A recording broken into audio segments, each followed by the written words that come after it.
So ito yung advice ko sa inyo lahat, magpakagago ka.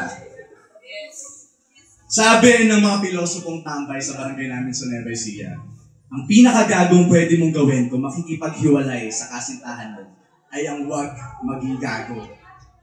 Kung sasaksakin mo siya ng bread knife sa puso, yung taong nagmahal sa'yo, sa kabila ng mga tigyawat mo, sa kabila ng mga singko mo, sa kabila ng maitim mong siko, saksakin mo siya na parang isang kriminal.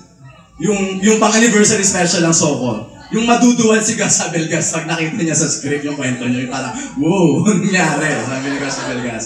Ganon ka brutal. Hindi naman pwedeng ikaw na nga yung lalaslas sa litid ng relasyon niyo. Tapos ikaw pa yung may karapatang mag-quote kay Nicholas Sparks. Ikaw pa yung may karapatang mag-quote sa Biblia. Inaano ka ng Biblia, di ba? With matching iyak pa from Bea Alonso. Hindi pwede. Lugi siya doon. Ikaw na nga yung tatalikod, ikaw pa profound. So ganun. Kung iiwan mo siya, gawin mo nang walang awa. Para mapuno siya ng galit. Para sumabog na siya agad. Agad-agad.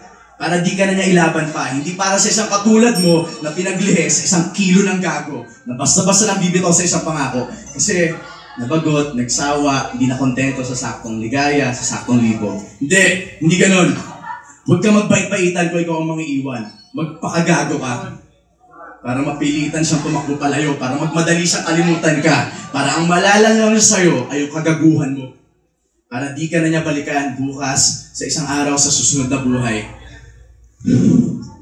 Para mapansin niya ako, nasa isang sulok, di man ganun kagwapo, di naman ganun gago.